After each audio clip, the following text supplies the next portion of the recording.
Side खबरों के लिए सब्सक्राइब करें फ्लेम मीडिया और उसके बाद बेल आइकन को प्रेस करें ताकि सबसे पहले आपको मिले एक्सक्लूसिव खबरें।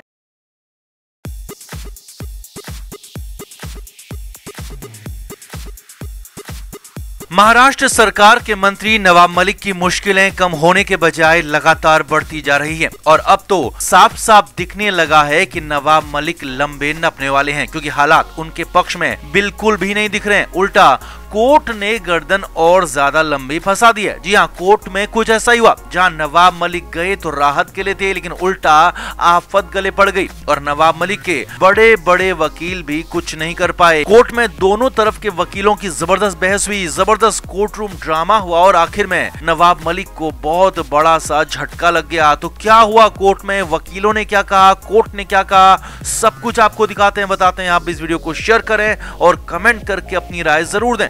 तो नवाब मलिक ईडी की हिरासत में है। गिरफ्तारी के बाद पीएमएलए कोर्ट ने मलिक को रिमांड पर भेजा था। हालांकि पूछताछ के बीच नवाब मलिक को अस्पताल भी जाना पड़ा और कुछ दिन वो जेजे अस्पताल में रहे। अस्पताल से वापस आए तो फिर से ईडी की हिरासत में पहुंचे और उनसे पूछताछ होती रही।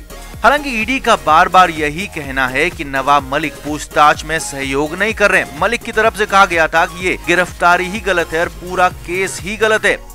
अब इसी मामले को लेकर नवाब मलिक बॉम्बे हाईकोर्ट पहुंचे थे। 2 मार्च बुधवार को हाईकोर्ट में इस पर सुनवाई हुई, जिसमें मलिक को उम्मीद तो राहत की थी, लेकिन फिलहाल तो आफत ही बढ़ गई है। जी हां, कोर्ट में जो कुछ हुआ, जो कुछ होने वाला है, उसने मलिक को राहत के बजाय आफत ही दे दी। अब कोर्ट में क्या क्या हुआ सिलसिलेवार तरीके से आपको दिखाते हैं, बताते हैं।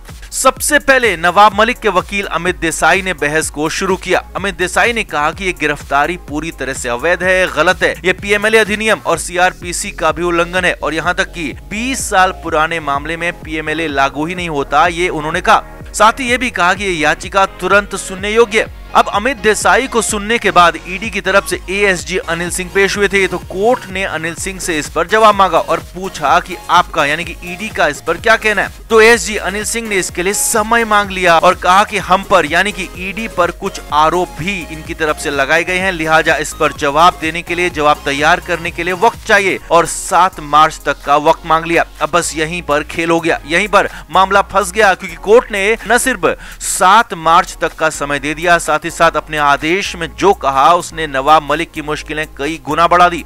कोर्ट ने पहले तो कहा कि याचिका पर सुनवाई 7 मार्च को होगी और उसी दिन ईडी को जवाब भी दाखिल करना है, लेकिन साथ ही साथ कोर्ट ने यह भी कहा कि 3 मार्च को नवाब मलिक की रिमांड पूरी हो रही है और पीएमएलए कोर्ट अगर फिर से नवाब मलिक को रिमांड पर भेजती है या फिर कोई और अन्य आदेश देती है तो बॉम्बे हाई कोर्ट के फैसले का इस पर कोई असर नहीं पड़ेगा। अब आसान भाषा में इसका मतलब समझिए कि हाई कोर्ट ने साफ साफ कह दिया कि पीएमएलए कोर्ट चाहे तो फिर से नवाब मलिक को रिमांड पर भेज सकती है या फिर कोई और अन्य आदेश भी दे सकती है। 7 मार्च तक बॉम्बे हाई कोर्ट का नवाब मलिक के इस मामले से कोई लेना देना नहीं है। यानी कि एक तरह से पीएमएलए कोर्ट को पूरी तरह से स्वतंत्र कर दिया, आजाद कर दिया कि अगर वो 3 मार्च को चाहे तो फिर से नवाब मलिक को रिमांड दे सकते हैं और यही ईडी भी चाहती थी। हालांकि नवाब मलिक के वकील कहते रहे कि इस पर जल्दी सुनवाई होनी चाहिए, लेकिन कोर्ट ने साफ कहा कि अब 7 मार्च को ही सुनवाई होगी क्योंकि ईडी को जवाब तैयार करने के लिए वक्त की जरूरत है। यानी एक तरह से नवाब मलिक और उनके वकील हाईकोर्ट गए तो राहत के लिए थे, लेकिन फिलहाल तो आफत ही मिल गई है। नवाब मलिक को लेकर ईडी लगातार आरोप लगा रही है कि वो कोऑपरेट नहीं कर रहे हैं और इसीलिए 3 मार्च की सुनवाई में भी दोबारा रिमांड मांगी जानी है और इसीलिए बॉम्बे हाईकोर्ट ने खुद को फिलहाल इससे अलग कर लिया। अब जिस तरह के हालात दिख रहे हैं, जिस तरह की बातें ईडी की तरफ से कही जा रही हैं, जिस तरह की दलीलें ईडी के वकील कोर्ट में दे रहे हैं, वो पहले भी दी थी उन्होंने, वो आगे भी देने वाले हैं, उससे साफ है कि मलिक को 3 मार्च के बाद एक बार फिर से रिमांड पर भेजा जा सकता है और नवाब मलिक की मुश्किलें फिर से बढ़ने वाली हैं, क्योंकि कोर्ट ने ही नवाब मलिक की गर्दन फिर से फंसा दी है। एक तरफ तो हाईकोर्ट वाली डेट 7 मार्च पहुंच गई और ऊपर से पीएमएलए कोर्ट को भी हाईकोर्ट ने आजाद कर दिया कि आप चाहे कोई भी फैसला दे सकते हैं। तो कुल मिलाकर पीएमएलए कोर्ट अगर नवाब मलिक को फिर से रिमांड पर भेज दे तो हैरानी नहीं होगी। कुल मिलाकर नवाब मलिक की आफत कई गुना बढ़ गई है। अब आपका इस पर क्या कहना है? क्या नवाब मलिक के साथ ज्यादती हो रही है, गलत हो रहा है या फिर कानून अपना काम कर रहा है? कमेंट करके आप भी जरूर बताएं और वीडियो को शेयर भी करें। तो महाराष्ट्र सरकार के मंत्री नवाब मलिक के बुरे दिन खत्म होने का नाम ही नहीं ले रहे हैं। पहले खुद की गिरफ्तारी हुई, कोर्ट ने ईडी की रिमांड पर भेजा, हालांकि बीच में कुछ दिन अस्पताल में भी रहे, लेकिन फिर से एक बार नवाब मलिक ईडी के लॉकअप में है और अब ईडी के लॉकअप में नवाब मलिक की हालत बेहद खराब हो गई है। नवाब मलिक बेबस हो गए हैं क्योंकि अब ईडी ने नवाब मलिक के परिवार पर हाथ डाल दिया है और बेटे फराज पर बड़ा एक्शन होने जा रहा है। नवाब मलिक लगातार चेतावनी देते रहे कि मेरे परिवार को परेशान न करना, मेरे परिवार को इसमें शामिल मत करना, लेकिन ईडी ने फाइनली फराज मलिक पर बड़ा एक्शन ले लिया और अब दोनों पिता पुत्रों को आमने सामने बैठाकर पूछताछ की पूरी तैयारी हो चुकी है। असल में फराज मलिक को ईडी ने पूछताछ के लिए बुलाया था और फराज को सोमवार को ईडी के ऑफिस आने को कहा था, लेकिन सोमवार को फराज आई नहीं। फराज की तरफ से कहा गया कि उन्हें 10 दिन का वक्त तैयारी के लिए चाहिए क्योंकि 20 साल पुराना केस है और उन्हें केस के बारे में जानकारी जुटानी है। इसके बाद मंगलवार को भी फराज को बुलाया गया, लेकिन तब भी फराज मलिक नहीं पहुंचे, यानी कि 2 दिन लगातार फराज ईडी ऑफिस आने से बचते रहे, खुद की पूछताछ को टालते रहे। मगर अब बुधवार को ईडी ने नई तैयारी, नया एक्शन ले लिया। जी हाँ, ईडी सूत्रों के मुताबिक फराज मलिक अब अगर बुधवार को पूछताछ के लिए नहीं पहुंचते हैं तो खुद ईडी दफ्तर नहीं आते हैं तो फराज मलिक को दबोचने का पूरा प्लान रेडी हो चुका है। फराज को भी नवाब मलिक की तरह उठाने की तैयारी है। पहले फराज मलिक को हिरासत में लेकर पूछताछ हो सकती है और अगर फराज मलिक ने भी सहयोग नहीं किया तो बिल्कुल नवाब मलिक की तर्ज पर, नवाब मलिक के ही अंदाज में फराज को भी गिरफ्तार किया जा सकता है और कोर्ट से रिमांड लेकर फिर होगी लॉकअप में पूछताछ।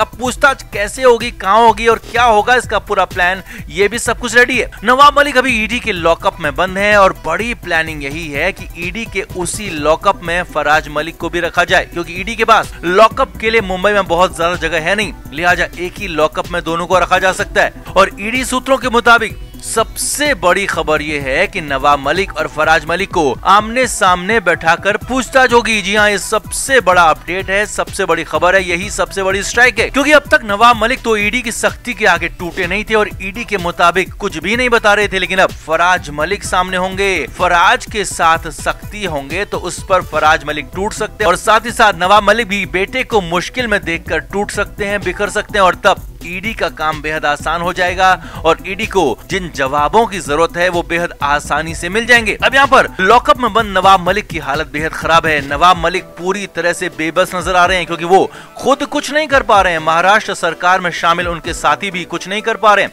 लगातार ईडी का शिकंजा कसता जा रहा है और अब अगर नवाब मलिक के साथ बेटे को भी गिरफ्तार किया जाता है, फराज मलिक को भी उसी लॉकअप में रखा जाता है, तो ये नवाब मलिक के लिए न सिर्फ बड़ा झटका होगा बल्कि बड़ा धक्का भी होगा, क्योंकि नवाब मलिक हमेशा ही परिवार को परेशानी से दूर रखने की बात कहते आए हैं, लेकिन नवाब मलिक की लाख कोशिश, लाख डिमांड के बाद भी जांच की आंच परिवार तक पहुंच गई और मलिक के परिवार को भी ईडी ने एक तरह से घेर लिया और बहुत जल्द सबसे बड़ा एक्शन हो सकता है।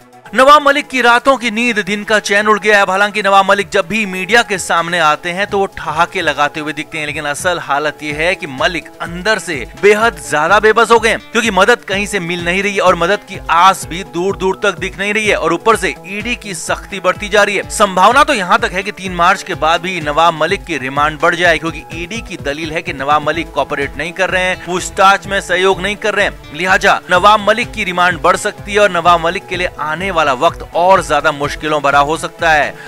अब यहाँ पर कुछ लोगों का यहाँ तक कहना है कि जिस तरह से नवाब मलिक ने समीर वानखेड़े और उनके परिवार को परेशान किया, जिस तरह से वानखेड़े के परिवार पर कीचड़ उछाला, ये उसी का नतीजा है कि मलिक तो मलिक, उनका परिवार भी इस मुश्किल से बच नहीं पा रहा है। तो आपका क्या मानना है, क्या वाकई नवाब मलिक को अपने किए की सजा मिल रही है या फिर नवाब मलिक को जबरदस्ती फंसाया जा रहा है? कमेंट करके आप भी जरूर बताएं और वीडियो को शेयर भी करें।